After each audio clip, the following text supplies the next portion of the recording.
احرام جو ہے وہاں سے حل سے باندھے گا، مسجد عائشہ وغیرہ جو بھی حرم سے باہر کے ایریا ہیں.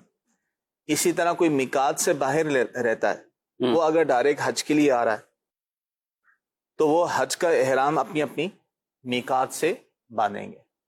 لیکن جو حاجی مکے میں یعنی منا جانے سے پہلے مکے میں ہی موجود ہیں تو ان کے لیے لازم یہی ہے کہ وہ حرم سے ہی احرام باندھیں، وہ حرم سے باہر نہیں جا سکتے. یعنی ہل سے باندھیں گے تو پھر وہ دم والی صورت لازم آتی ہے. یعنی اصل یہ ہے کہ حرم سے باندھیں، اور مسنون طریقہ یہ ہے کہ مکے سے احرام باندھ کر پھر یہ مینا کی طرف روانہ ہو. صحیح، مکہ مکرمہ سے ہی، یعنی جی یہ جہاں بھی اپنے ہوٹلوں میں بعض اوقات ہوٹلوں سے ہی باندھ کے نیت بھی ہوٹل میں کریں یا مینا پہنچ کے کریں، کہاں کریں؟ نیت بھی وہیں ہوٹل. اصل تو احرام جب باندھنے کا کہا جاتا ہے تو اس سے مراد احرام کی چادروں کے ساتھ ساتھ نیت بھی ہوتی ہے. ٹھیک ہے. تو خواتین کی تو خود مخصوص احرام نہیں ہوتا، وہ بھی نیت ہی کرتی ہیں. تو جب بھی کہا جاتا ہے کہ احرام باندھنا تو اس سے مراد وہی ہوتی ہے کہ نیت کر لینا، اور نیت کر لینا، اور پھر اس کے بعد اس کے سارے احکامات لازم ہو جائیں گے. جیسے نیت کے ساتھ تلبیہ کہنا تک لبیک اللہم لبیک یہ کہنا ضروری ہوتا ہے. تو یہ نیت مکے میں ہی کرنی ہے، مکے میں کر کے پھر مینا. لیکن اگر بالفرض کوئی مکے میں نیت نہیں بھی کرتا یا بھول گیا بالفرض احرام باندھ لی، بعضوں کا جلدی اتنی ہوتی ہے نہیں زیادہ رہتا، اور ہوٹل والے کہتے ہیں بھائی جلدی جلدی پہنچے، بعضوں کا 7 کی رات کو ہی پہنچا دیتے ہیں، جانا شروع کر دیتے ہیں، تو بعضوں کا یاد نہیں رہتا جلدی جلدی میں. تو اس میں کوئی مسئلہ نہیں. یعنی آپ مینا میں آ گئے اور آپ نے ابھی نیت نہیں کی تو مینا میں بھی نیت کر سکتے ہیں، کیونکہ مینا جو ہے حرم میں ہی ہے، حدود حرم میں ہی ہے. ٹھیک، مینا مزدلفہ حدود حرم میں ہے، عرفات جو ہے حرم سے باہر ہے. تو آپ مینا میں آ گئے، کوئی مسئلہ نہیں، آپ مینا میں بھی جو ہے حج کی نیت، احرام کی نیت یہ کر سکتے ہیں. تلبیہ کہنا یعنی اس کے لیے ضروری پڑی ہے، جیسے ہی احرام کی نیت شروع کریں ساتھ اس یہ تو ہر نیت کے ساتھ ہے. دیکھیں آپ عمرہ کریں یا جب بھی آپ عمرہ کریں گے، میقات سے جب احرام باندھیں گے، یا جیسے یہاں سے پاکستان سے لوگ جا رہے ہوتے ہیں یا اپنے اپنے ملکوں سے جا رہے ہوتے ہیں تو وہ نیت کرتے ہیں. تو ہر دفعہ نیت کے ساتھ تلبیہ کہنا ضروری ہے. اگر اس نے صرف نیت کی تلبیہ نہیں کہا تو اس صورت میں اس کا احرام ہی شروع نہیں ہوگا. صحیح. تو یہ تو شرط ہے کہ نیت کے ساتھ ساتھ تلبیہ بھی کہنا ہے، لبیک اللہم لبیک یہ الفاظ کہنا ہے، یہ ضروری ہے، یا اس کے قائم مقام کوئی بھی الفاظ. ٹھیک ہے جی، مزید سوال. مفتی صاحب میرا سوال ہے کہ ایک شخص نے ایک بچی کو گود لیا ہے، اس کے ڈاکومنٹس وغیرہ میں اس کے سارے نام اسی شخص کے والد کے طور پر درج ہے. اب وہ شخص انتقال کر گیا، اس نے ایک بیوہ چھوڑی اور ایک اپنا بھائی چھوڑا ہے، اور دوسرے بھائی ہیں مگر وہ فوت ہو گئے.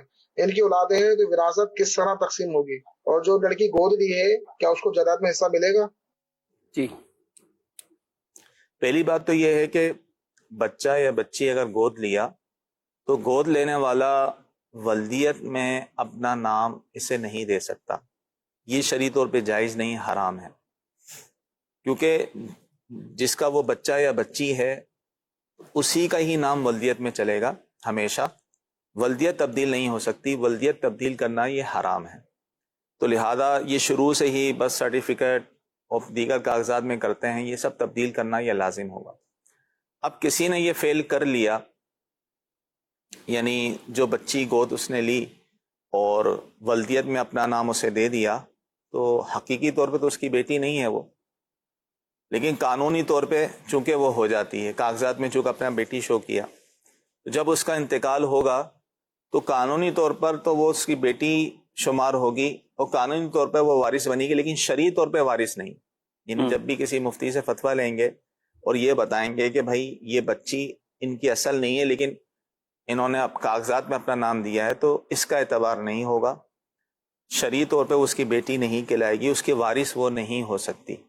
تو لہذا اس صورت میں جب اس کی اولاد نہیں ہے تو یعنی مرحوم کے جو وارث کہلائیں گے، ایک تو اس کی جو بیوہ ہے اس کو حصہ ملے گا. بیوہ کا حصہ اولاد نہ ہونے کی صورت میں 1/4 حصہ ہوتا ہے. اور بیوہ کو دینے کے بعد جو بچے گا، جو انہوں نے سوال میں کہا کہ ان کا بھائی زندہ ہے، تو بھائی جو ہے وہ وارث بنے گا. یعنی اولاد نہ ہو تو بھی بھائی بہن وارث بنتے ہیں، لیکن اس بچی کو کچھ نہیں ملے گا. ہاں البتہ مرحوم نے جانے سے پہلے کوئی وصیت کی ہو اس بچی کے لیے تو 1/3 مال میں سے اس کے لیے وصیت کا عمل ہو سکتا ہے. لیکن اس نے کوئی وصیت بھی نہیں کی، نہ کچھ دیا اس کو، تو پھر بطور وراثت اس بچی کو کچھ نہیں ملے گا. ہاں ورثہ اپنی خوشی سے دینا چاہیں وہ ایک الگ بات ہے، لیکن شرعی طور پہ وہ وارث نہیں بنے گی. ورثہ کو کیا آپ کہیں گے اس صورت میں، جس کو گود لیا اور پھر ایک عرصہ تک اسے بیٹی بنائے رکھا، ٹھیک ہے وراثت میں تو کوئی حق نہیں ہے، لیکن اب کوئی دیکھیں اس طرح کا ترغیب اس طرح کی قرآن پاک میں بھی موجود ہے کہ اللہ تعالیٰ نے ارشاد فرمایا کہ جب تم تقسیم کرنے لگو تو انہیں ان لوگوں کو بھی کچھ دو، یعنی جن کا حصہ نہیں بنتا ان کے بارے میں آیا کہ انہیں بھی کچھ دو، غریبوں کو، اس مسکینوں کو، اس طرح کو. تو لہذا مستحب ہے ورثہ کے لیے کہ ایسے موقع پر، کیونکہ اگر یہ خود زندہ ہوتا، اس کی خواہش یہی تھی میں اس اپنے بیٹی بنا کے رکھا تھا، اگرچہ نام دینا جائز نہیں تھا لیکن ظاہر ایک بیٹی بنایا تھا اس کو، تو اس کی بھی خواہش یہی تھی کہ بھائی اس کو بھی حصہ ملے، ٹھیک ہے نا. تو اس صورت میں اگرچہ اس نے وصیت نہیں کی، کچھ بھی نہیں کی، ورثہ کے لیے مستحب یہ ہے، اگرچہ واجب نہیں ہے، مستحب یہ ہے کہ اپنے اپنے حصوں میں سے اس بچی کو بھی کچھ نہ کچھ دیں، تو اس طرح ان کو اجر ملے گا، ثواب ملے گا، لیکن یہ عمل ان کے لیے مستحب ہوگا، ٹھیک واجب نہیں ہوگا. واجب نہیں ہوگا. اچھا، جس نے اس طرح کی کوئی گود میں بیٹی یا بیٹا لیا اور ان کی تمنا ہوتی ہے کہ ہمارے بعد یہ جائیداد کے حقدار بھی بن جائیں، لیکن شرعاً پھر ظاہر ہے مرنے کے بعد تو وہ حقدار نہیں بنیں گی، تو اس کا کوئی زندگی میں طریقہ کار ہے؟ ہاں، زندگی میں یہ ہے کہ اس بچہ یا بچی کو کچھ نہ کچھ گفٹ کر دیں، شرعی طریقے سے گفٹ کر کے ان کے قبضے میں دے دیں، لیکن ایسا نہیں کریں کہ سارا ہی مال دے دیں. نہیں، نیت یہ ہو کہ بھائی جو کچھ بھی ہے ان کو ملے، میرے بھائی بہنوں کو نہ ملے، دیگر رشتہ داروں کو نہ ملے. تو یہ نیت جو ہے مذموم ہے، یعنی بری نیت ہے. تو یہ نیت نہ رکھے کہ میں نے ان کو ہی دینا ہے، بقیوں کو محروم کرنا ہے، یعنی اپنے مطلب اپنا ترکہ بھی چھوڑے، اور ان کو دینا چاہ رہا ہے تو اپنی زندگی میں چونکہ مالک ہے وہ دے سکتا ہے، شرعی طریقے سے ان کے نام کر کے شرعی طریقے سے قبضہ دلا کر ان کو مالک بنا دے. اب اس کا ایک طریقہ کار ہوتا ہے، تو وہ ایسا شخص پہلے رہنمائی لے لے دارالافتاء سے یا کسی مفتی صاحب سے کہ میں کس طریقے سے اس کا مالک بنا سکتا ہوں، شرعی طریقہ کیا ہے. اچھا، اگر شریعت کے دائرہ کار کے مطابق رہتا ہوا وہ چاہے کہ میں کچھ وصیت کر جاؤں، چلے ابھی ایسی پوزیشن نہیں ہے کہ وہ تقسیم ہو، قبضے میں چلی جائے، تو یہ آپشن ہے اس کے لیے؟ بالکل، وصیت بھی کر سکتا ہے اور کرنا چاہیے. اور وصیت ہوتی ہی غیر وارث کے لیے، وارث کے لیے تو وصیت نہیں، کیونکہ وارث کا حصہ اللہ تعالیٰ نے صحیح بیان کر دیا. وہ بھی اپنے کل مال کی وصیت نہیں کر سکتا، اپنے 1/3 ایک تہائی مال کے اندر کی وصیت کرے مستحب ہے. اور کیونکہ 2/3 جو ہے وہ ورثہ کا حق ہوتا ہے، تو 1/3 مال میں سے اس بچہ یا بچی کے لیے بھی وصیت کر جائیں تو شرعی طور پہ یہ جائز ہوگا، اور ورثہ پر یہ لازم ہوگا ان کو دینا، بلکہ تقسیم سے پہلے وصیت پر عمل ہوتا ہے. صحیح. جب کسی شخص کا انتقال ہوتا ہے تو اس کے مال سے اس کی تجہیز و تکفین کی جاتی ہے، پھر باری آتی ہے اس پر جو قرض ہو اس کی ادائیگی ہوتی ہے، پھر تیسرے نمبر پہ جو مال بچتا ہے جو مرحوم نے وصیت کی ہے تو 1/3 مال میں وصیت نافذ ہوتی ہے، پھر چوتھے نمبر پہ جو مال بچتا ہے وہ پھر ورثہ میں تقسیم ہوتا ہے. تو جب وہ وصیت کر جائے گا شرعی طریقے سے تو پھر ان کو شرعی طور پہ حصہ ملے گا. ٹھیک ہے، یعنی اتنی جو وصیت جو جائز طریقے سے وصیت ہے. اور شریعت مطہرہ کے احکامات بڑے واضح ہیں ناظرین کرام. بعض اوقات کچھ ایسے ہوتے ہیں کہ کوئی بات کر کے چلا گیا، یعنی مرنے والا کچھ چلا گیا بات کر کے، یا وہ وصیت کے زمرے میں نہیں آ رہی. اب اس کو شرعاً وصیت بعد میں کوئی مفتی صاحب بھی کہیں کہ یہ وصیت کے زمرے میں یہ چیز نہیں آتی، تو پھر لوگ بعض کا جھگڑے کی طرف جاتے ہیں، یا آپس میں افہام و تفہیم نہیں ہو رہا، صلح کوئی ایسی نہیں ہو رہی، تو پھر اس طرح کی کنڈیشنیں بھی پیدا ہو جاتی ہیں. تو زندگی میں ہی آپ اس کی رہنمائی لے لیں. بلکہ میں کہوں گا جب بھی آپ کسی بچے کو گود لینے کی طرف بڑھ رہے ہیں تو آپ اسی وقت ہی اس کی رہنمائی لیں. اور جو لوگ رہنمائی لے لیتے ہیں تو ان کو کئی طرح کے فوائد بھی حاصل ہو جاتے ہیں. ظاہر بعض اوقات بیٹی لے لی گود، اب اس کو بیٹی بھی بنا لیا، سب کچھ کر لیا، اب وہ ہے غیر محرم. اب ظاہر وقت گزرنا، اب آگے بچی بڑی ہو گئی، اب بچی بلوغت کے قریب جا رہی ہے، بالغ ہونے کے قریب جا رہی، بڑی ہو گئی، تو اب یہی جو بظاہر اس کا والد اور والد ہی بن کر اس نے اسے پالا ہے، اور بھلے کوئی کسی طرح کے دل میں ایسی نیت نہیں ہے، کچھ بھی نہیں ہے، لوگ یہی کہتے ہیں بری نیت ہماری تھوڑی، ہماری بیٹی کی طرح ہے. تو اب لیکن شرعی احکام تو لازم ہوں گے. شرعی احکام آپ نے رہنمائی کا فرمایا، یہ رہنمائی کب لیتے ہیں؟ ہاں، جب بچہ یا بچی بڑے ہو جاتے ہیں، ان کی شادی کی باری آتی ہے، نکاح کرتے ہیں، تو پھر مفتی صاحب سے پوچھنے آتے ہیں نام کیا ہوگا؟ نام میں کس کا نام آئے گا؟ ہاں یہ اصل والد کا نام آئے گا یا اس کا نام آئے گا؟ جب ان کو کہا جاتا ہے بھی اصل والد کا نام آئے گا، کہہ رہے ہیں یہ تو ہم نے تو بس سرٹیفکیٹ، شناختی کارڈ وغیرہ بے فارم میں سب میں اپنا نام لکھا ہے، اور پھر بتایا بھی نہیں ہے بعض اوقات سامنے والوں کو بھی اس طرح کی کوئی جی چیز ہے۔ تو دیکھیں نکاح کا جو تعلق ہے وہ ایک الگ احکام ہے۔ نکاح تو اصل یہ کہ پہچان ہونا ضروری ہے، لڑکا لڑکی کو پتہ ہو کس سے نکاح ہو رہا ہے، گواہ جانتے ہوں کہ ان کا نکاح ہو رہا ہے، تو اس میں تو چلو گنجائش ہے، نکاح تو ہو جائے گا، لیکن پھر بھی جو ہے ولدیت تبدیل کرنا تو جائز نہیں ہوگا۔ یعنی اگرچہ وہ تمام کاغذات میں اپنا نام دیے تو اس کو بھی تبدیل کرنا لازم ہوگا۔ رہنمائی یہ جب لیتے ہیں، آپ کی بات صحیح ہے، شروع سے ہی، اور عمومی طور سے جو شروع سے رہنمائی لیتے ہیں، جب ان کو پوری وضاحت کی جاتی ہے نا یہ شرائط ہیں، تو اکثر پھر پیچھے ہٹ جاتے ہیں، کہہ رہے ہیں یہ تو مشکل ہے، کیونکہ ولدیت میں ہم اپنا نام نہیں دیں، یا اس کا تو ذہن بن جاتا ہے کہ ٹھیک ہے میں نہیں دوں، لیکن گھر والوں کا نہیں بنتا، بولے یہ کیسے ہوگا، تو پھر رک جاتے ہیں، یا پھر ان کو بھی پردے کے حوالے سے بتایا جاتا ہے کہ بھئی اس طریقے سے جو ہے آپ اپنا محرم بنا سکتے ہیں ان کو، تو وہ بھی ذرائع بعض اوقات نہیں ہوتے، تو اس لیے بھی پیچھے ہٹ جاتے ہیں۔ پہ رہنمائی لینی چاہیے، اس پر عمل کرنا چاہیے۔ ٹھیک ہے، مزید کچھ ویڈیو سوالات بھی ہیں، دیکھتے ہیں ہمارے ناظرین کیا پوچھ۔ میرا نام محمد ولید ہے اور میرا مفتی صاحب سے سوال ہے کہ کیا احرام کی حالت میں خوشبو لگانا جائز ہے؟ اگر کسی نے بھول کر خوشبو لگا لی تو اس حوالے سے کیا حکم ہے؟ جی، احرام کی حالت میں خوشبو لگائی۔ احرام کی حالت میں خوشبو لگانا تو جائز نہیں ہے، اس میں بھول کر اور جان بھول اس کا تو حکم میں کوئی فرق نہیں پڑے گا، البتہ بھولے سے ہوا تو گناہگار نہیں ہوگا، جان بوجھ کے ہوا تو گناہ بھی ہے۔ اب خوشبو لگی تو کتنی لگی اس پر دیکھا جاتا ہے، اگر خوشبو بہت زیادہ لگ چکی، دیکھنے والے بھی یہ کہیں کہ یہ بہت زیادہ خوشبو ہے، تو ایسی صورت میں اس پر دم لازم ہوگا، یعنی دم سے مراد یہ ہے کہ بکرا یا بکری حدود حرم میں ہی ذبح کرنا ہوگا، اور اگر کم خوشبو لگی ہے، قلیل ہے، تو اس صورت میں صدقہ لازم ہوگا۔ اس کے اپنے اپنے احکام ہیں، کپڑوں پہ لگی، اعضاء پہ لگی، کتنی لگی، تو اصل یہ ہے کہ زیادہ کثیر لگ گئی ہے تو اس صورت میں دم لازم ہوگا، اور اگر معمولی لگی ہے تو اس صورت میں جو ہے وہ صدقہ لازم ہوگا۔ ٹھیک ہے، یعنی اس میں یہ بھول چوک کا مسئلہ نہیں ہے؟ نہیں، اچھا، کوئی اور بھی لگا دے وہ بھی مسئلہ نہیں وہ ہے؟ بھی یعنی اس نے مثال کے طور پہ اس میں یہ بھی ہے کہ بیگ کے اندر سے کچھ چیز نکال رہا تھا، اچانک وہ عطر کی شیشی ٹوٹی ہوئی تھی، وہ ہاتھ میں اس کے عطر لگ گئی، تو پھر بھی کفارہ کے احکام اس پر لازم ہوں گے۔ وہ کب صدقہ ہے کب دم ہے؟ جی کثیر و قلیل کا ہے، جیسے فرق لیکن یہ جو آپ بتا رہے ہیں شیشی ٹوٹی ہوئی تھی وہ تو میرا خیال اتنی ہوگی کہ اس پہ دم کے ہی احکامات آ جائے، تو اور یہ تو عام طور پہ لوگ وہ چھوٹے جو بیگ ہیں اسی میں یہ چیزیں رکھتے ہیں، جی خوشبو بھی اس میں زیادہ جب احرام کی نیت کر لیے تو اس سے کرنے سے پہلے ہی ان چیزوں کو احرام کی نیت سے پہلے لگا سکتے ہیں، لگا لیا آپ اس کو سائڈ پہ ہی کر دیں، عافیت اسی میں، کہ غلطی سے بھی کہیں ہو جاتا ہے کہ لگ گئی یا اس طرح کے بھول چوک ہو گیا، تو پھر وہ جو کفارے کا حکام ہے وہ تو بہر صورت لازم ہوں گے۔ خوشبو منع کیوں ہے احرام میں؟ کیوں مطلب منع کرتے ہیں؟ اصل تو دیکھیں ممانت تو حدیث میں اس کا حکم آیا نا کہ ان چیزوں کی مانت ہے۔ اللہ تبارک تعالیٰ کو جو حاجی ہیں جو اللہ کی بارگاہ میں آ رہے ہیں وہ پراگندہ ہوں، اس کیفیت میں ہوں، ٹھیک ہے، ان کو کہا کہ ناخن نہ کاٹیں، بال نہ کاٹیں، جسم سے میل جدا نہ کریں، اس حالت میں اللہ کی بارگاہ میں آنا یہ پسند ہے۔ کیا بات! تو اس لیے ان چیزوں کی ممانت کی گئی ہے کہ اللہ تعالیٰ کو یہ حالت ان کیفیت میں اس کی بارگاہ میں اس سے فریاد کرنا، اس سے مانگنا، یہ اللہ تبارک تعالیٰ کو پسند ہے۔ یہ حکمت بھی فقہاء کرام نے بیان فرمائی۔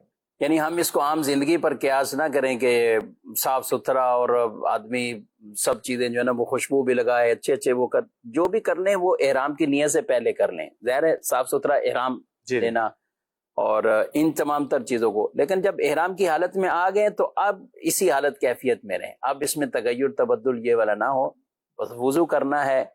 احرام کی حالت میں کسی کو نہانے کی حاجت ہے تو وہ نہائے گا، ایسا نہیں کہ غسل بھی نہیں کرے گا، پاکی ناپاکی کے یہ سب معاملات کا اسے وہ احتیاط کرنی ہے اور خیال رکھنا ہے۔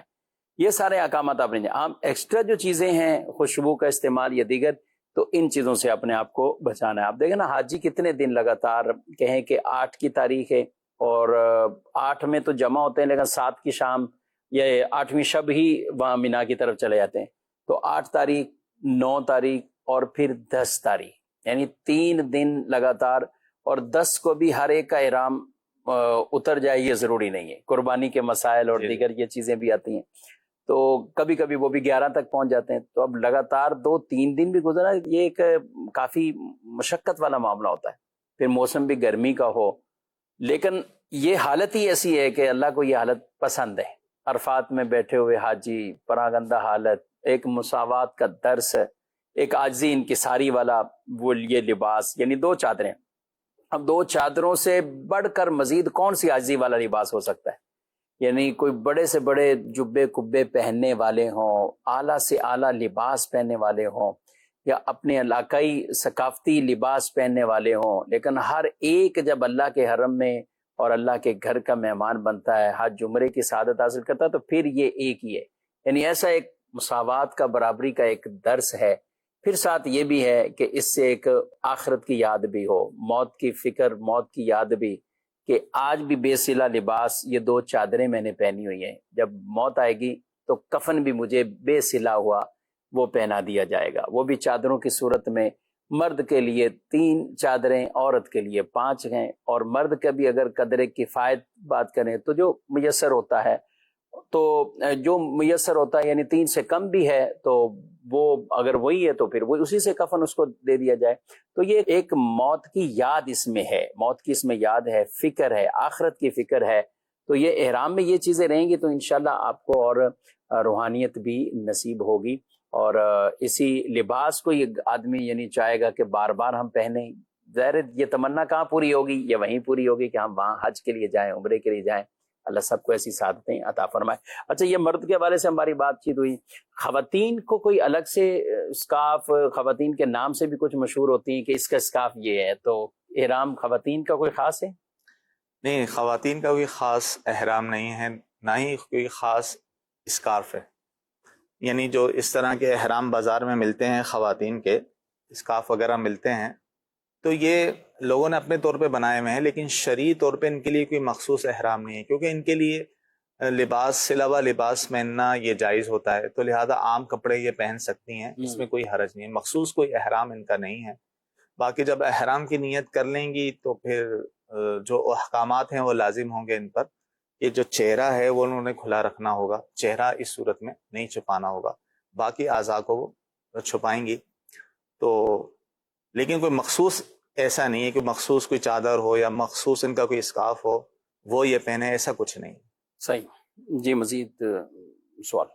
حج کے لیے احرام کی نیت باندھ لی اور فلائٹ نکل جائے تو وہ کیا کرے؟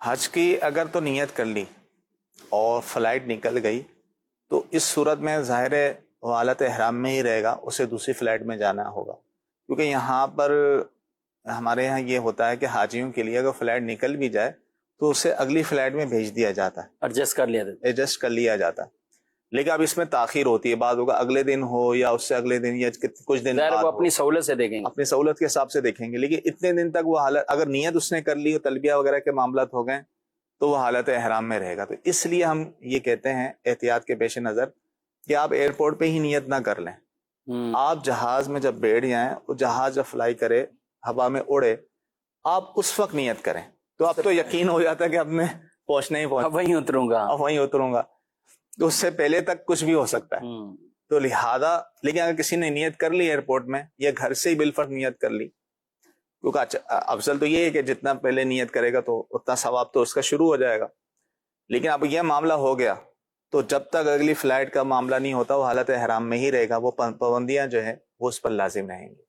اچھا، احرام باندھنے سے جیسے انہوں نے بھی کہا باندھنا، اور ہم عام بھی لفظ یہی بولتے ہیں، لیکن وہ پہلے بھی ہم گفتگو کر چکے کہ باندھنے سے کہ وہ جب تک نیت نہیں کی گئی تو وہ احرام باندھنا نہیں کہلائے گا، یعنی وہ احرام کی حالت نہیں کہلائے گا۔ جی بالکل ایسا ہی ہے۔ اب گھر سے چادریں پہن لیتے ہیں کہ ایئرپورٹ جائیں پھر بیگ کھولیں پھر دوسرا یہ وہاں انتظام کرنا پڑے، تو کچھ ایسے ہوتے ہیں کہ گھر سے ہی تیار ہو کے ابھی احرام کی چادریں جب وہاں پہنی تو 2 گھنٹے پہلے ہی پہن لیں، تو ان کو بھی آپ یہ کہیں گے مشورہ یہ کہ وہ پہننے میں کوئی حرج نہیں، پہن لیں، لیکن جب سارے یہاں پہ بورڈنگ وغیرہ ہو جائے، آپ کا سامان جمع ہو جاتا ہے، ٹکٹ بورڈنگ سب کچھ ہو گیا، اب اس کے بعد بھی 1 گھنٹہ 1.5 گھنٹہ کبھی آدھا گھنٹہ تو ایک نارمل ہے، یعنی اس سے زیادہ ہی ٹائم ہوتا ہے، اس وقت جا کے نفل پڑھ لیں اور نفل سے بھی پھر نیت مؤخر رکھی جا سکتی ہے، جو آپ نے کہا کہ جہاز میں فلائی جب ہو. احرام کے نفل پڑھ کے دیکھیں، عمومی طور پہ لوگ سمجھتے ہیں کہ 2 چادریں پہن لی ہیں پابندیاں شروع. تو اس کا تجربہ خود ہوا کہ چادریں پہن لی، نیت تو نہیں کی تھی، نماز پڑھنی تو سب ڈھک کے نماز پڑھنا ہوتا ہے. صحیح. تو حاجی آگے پوچھنے کے لیے یہ کیا کر رہے ہیں آپ؟ اچھا. آپ نے ٹوپی پہنی ہوئی ہے. اب ان کو میں نے مسئلہ تو ہوتا ہے، لیکن میں نے ٹوپی اتار دی. میں نے کہا لوگ ویسے ہی بدگمان ہوں گے کہ تو لوگ یہ سمجھتے ہیں کہ بھئی جب چادریں پہن لی تو اب احرام تو اب پابندیاں شروع ہو گئی، ہمارا احرام شروع ہو گیا. حالانکہ ایسا نہیں ہے. چادریں پہننے کے بعد جو احرام کے جو نفل ہوتے ہیں نیت سے پہلے جو پڑھے جاتے ہیں وہ بھی سر ڈھک کے پڑھنے ہوتے ہیں. سنت تو یہی ہے کہ سر ڈھکا ہوا ہو. تو اس صورت میں وہ نفل وغیرہ پڑھ لیں لیکن نیت نہ کریں. نیت جو ہے وہ جہاز میں بیٹھ کر ہی، جب جہاز تھوڑا اڑ جائے، ہوا میں ہموار ہو جائے، تو اس وقت جو ہے وہ نیت کریں. اگرچہ نیت میقات پہ ہی کرنا لازم ہوتا ہے، لیکن چونکہ میقات پہ نیت کر پائیں نہ کر پائیں تو اس کی احتیاطاً کہا جاتا ہے کہ پہلے کر لیں. پہلے سے کر لیں. تو احتیاط یہی ہے کہ جہاز میں بیٹھنے کے بعد ہوا میں جب وہ جہاز ہموار ہو جائے تو اس صورت میں ہی آپ نیت کے معاملہ کریں. اگر پہلے کر لیتے ہیں یہ بھی جائز ہے، لیکن اس میں یہ خدشات رہتے ہیں معاملات. ہاں، میقات والا بھی تو کئی مرتبہ ایسا ہوتا ہے نا کہ حجی پہلے بھی 1-1.5 دن کا تھکا ہوا تو ہوتا ہی ہے، گھر میں مہمان، یہ سب چیزیں آخری دن چل رہے ہوتے ہیں. جہاز میں بیٹھتے ہیں، کچھ کھانا پینا ملتا ہے تو وہ کھا پی کے اس کو سکون جب ملتا ہے تو سو ہی جاتے ہیں. اور کئی مسائل آتے ہیں، اب جو پہنچ جدہ گئے بھائی اب کہاں جائیں، اب تو ہم جدہ پہنچ کے اس کی آنکھ کھلی، میقات گزر گیا، اس نے نیت نہیں کی تھی.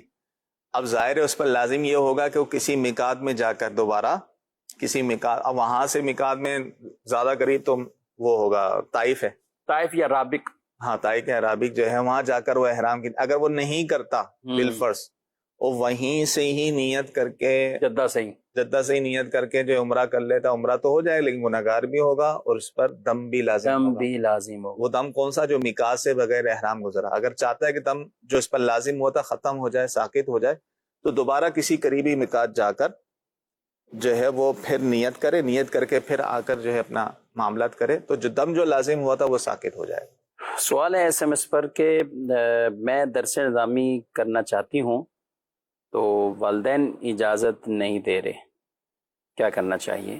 جتنا علم سیکھنا فرض ہے اتنا تو سیکھنا ہی ہے، لیکن پورا درس نظامی کرنا یہ فرض نہیں ہے، فرض عین نہیں ہے. تو لہذا اگر والدین اس کی اجازت نہیں دیتے تو والدین کو منانے کی کوشش کی جائے. اگر نہیں دے رہے تو پھر والدین کی اطاعت کرنی ہوگی. والدین کی اطاعت کریں. ٹھیک ہے. اور گھر بیٹھے بھی علم تو حاصل ہو سکتا ہے، فرض چیزیں مطالعہ کر کے، یہ کر کے، جو عالمہ باجی ہوتی ہیں ان سے معلومات کر کے، پوچھ کے یہ فرض علوم سیکھے جا سکتے ہیں. اور اب تو تقریباً اس طرح کی کئی چیزیں تحریری طور پر یا آڈیو کی صورت میں ہم کہیں فرض علوم پر مشتمل فرض علوم کورس دارالتعلیم سنت کی طرف سے بھی تقریباً ہر ٹاپک پر بیانات اور جو ایک ضروری اس کی چیزیں ہیں وہ کچھ نہ کچھ اس میں بیان کی ہوئی ہیں. تو یہ چیزیں تو موجود ہیں اور اس کے ذریعے بھی اپنا علم جو فرض ہے وہ حاصل کیا جا سکتا ہے. عمومی طور پہ یہ والدین کے منع کرنے کی وجہ گھر سے نکلنے کی بھی ہوتی ہے کہ گھر سے جائیں اور وہاں جا کے. اب تو سہولت ہوگی آن لائن کی بھی، اگر کر سکتے ہیں گھر میں، شاید اس پر والدین راضی ہو جائیں کہ ٹھیک ہے گھر میں بیٹھے آن لائن جو ہے آپ درس نظامی کر لیں. تو اس طرح بھی آن لائن سلسلہ ہے اسلامی بہنوں کے ذریعے سے جو درس نظامی کا کورس کیا جا سکتا ہے.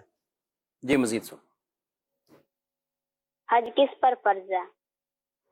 جی دیکھیں، حج جو ہے وہ صاحب استطاعت پر ہی فرض ہوگا، یعنی جتنا حاجت اصلیہ سے زائد اس کے پاس اتنا مال ہو کہ وہ حج کر سکے. یعنی حج پر جتنے اخراجات ہوتے ہیں آنے جانے کے، وہاں پر رہنے کے، اور پیچھے جو ہے گھر والوں میں سے جن کا نفقہ اس پر واجب ہے ان کے لیے بھی اتنا چھوڑ کر جائے کہ حج سے واپسی تک ان کا گزارا ہو. تو اتنی استطاعت کسی کے پاس ہو تو اس پر حج کی ادائیگی لازم ہوگی، حج کرنا اس پر فرض ہوگا. اور یہ کن دنوں میں پائی جائے یہ استطاعت؟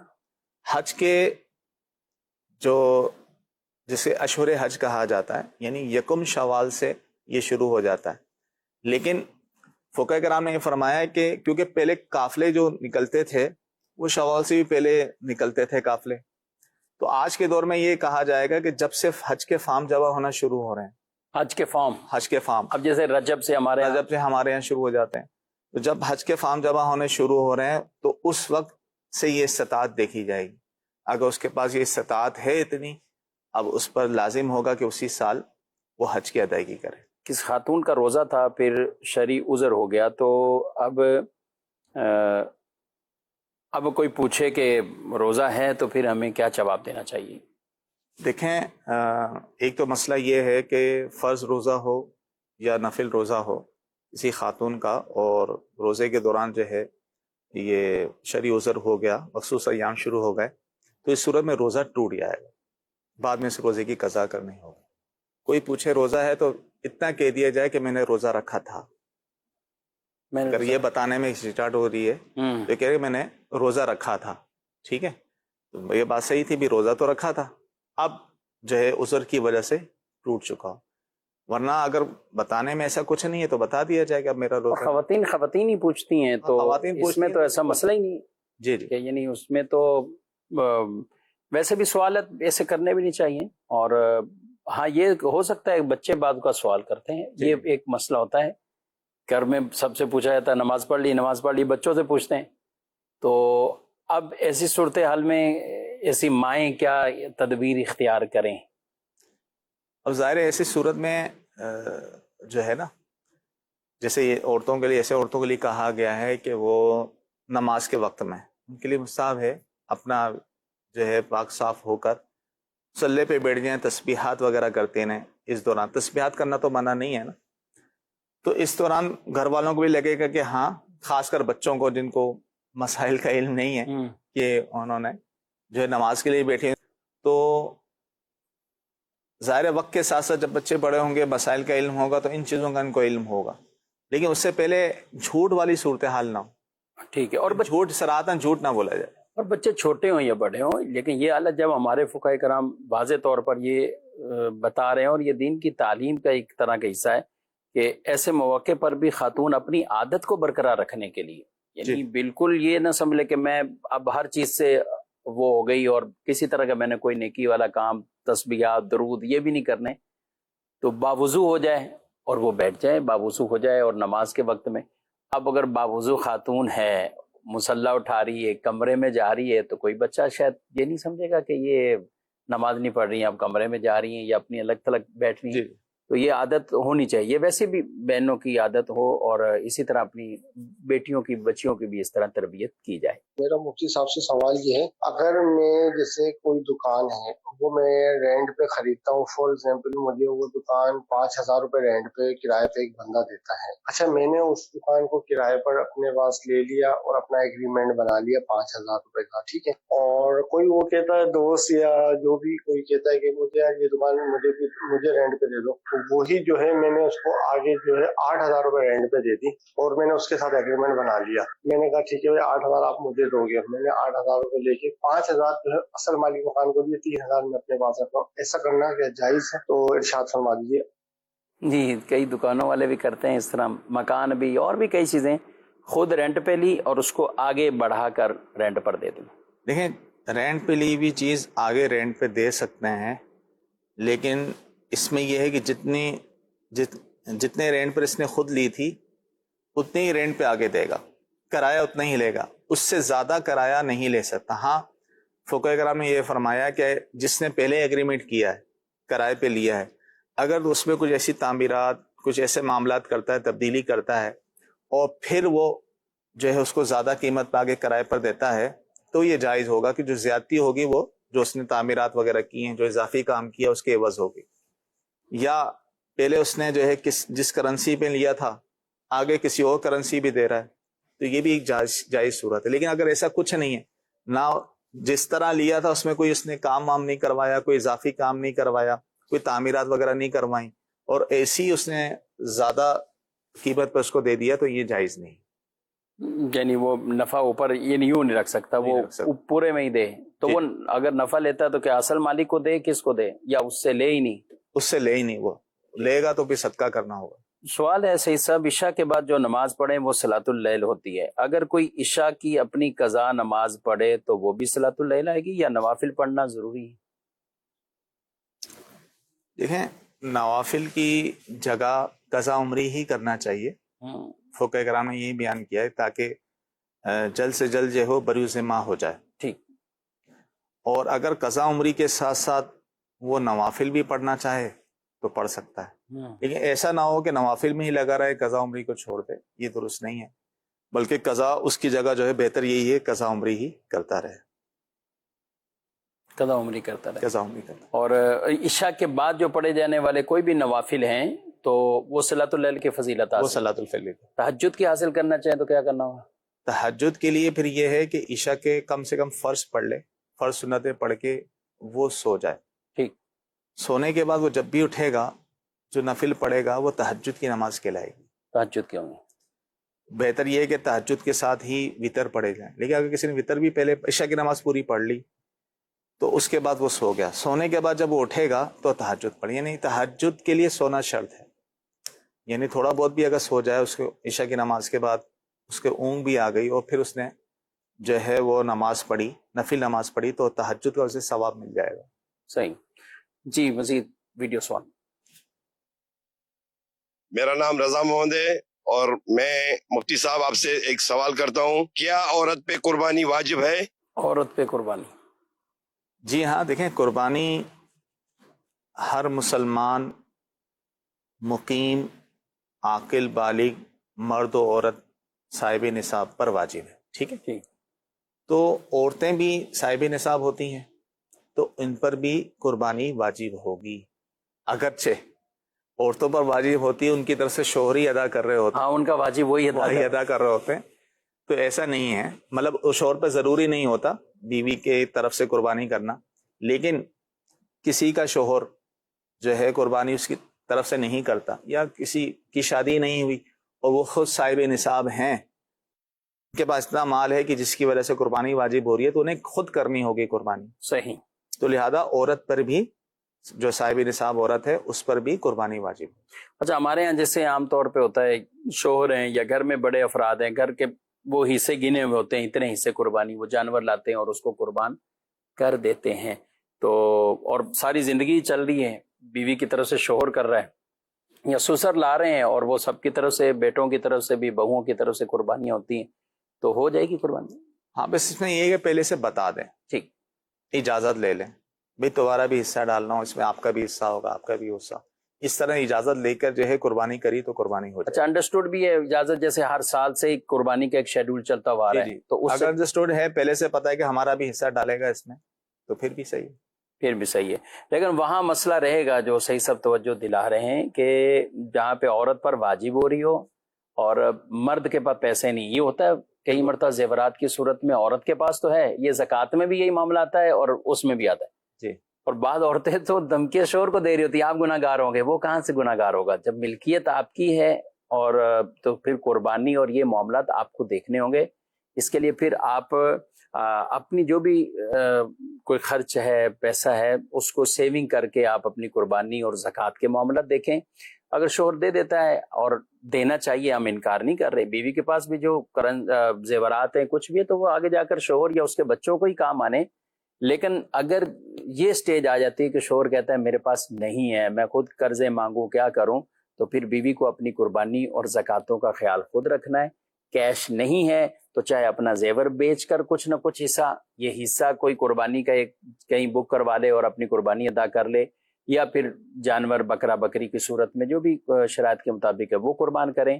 اور اگر زیور بھی نہیں بیچنا چاہ رہے تو پھر کسی سے قرضہ پکڑ کر اپنی قربانی ادا کر لیں. یہ اس کی بات کر رہے ہیں کہ جن کا نصاب پورا ہوتا ہے، اور نصاب اس میں یہ دیکھا جاتا ہے کہ اگر کچھ سونا ہے، کچھ چاندی ہے. اگر سونا 7.5 تولے تو بھی قربانی لازم، 52.5 تولے چاندی تو بھی لازم.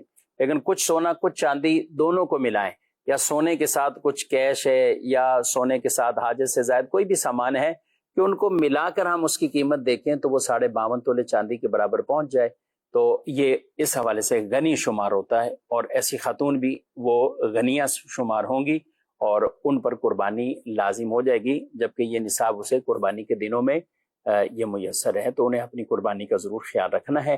اللہ رب العالمین ہم سب کو خوش دلی کے ساتھ قربانیاں پیش کرنے کی بھی توفیق عطا فرمائے، آمین بجاہ نبی الامین صلی اللہ علیہ وسلم۔ ہادی و رہنما ہمارے علماء، ہو کبھی درپیش جو کوئی مسئلہ، پوچھ لیں حاضر ہوں ہم ان کی بارگاہ۔ بزرگوں کا مدنی چینل ہے اور پروگرام ہے ایک نیا دن۔ پیارے آقا صلی اللہ تعالی علیہ وسلم نے فرمایا، اے بھلائی والے زید، تم نے صبح کس کیفیت میں کی تھی؟ وہ کہتے ہیں نیکی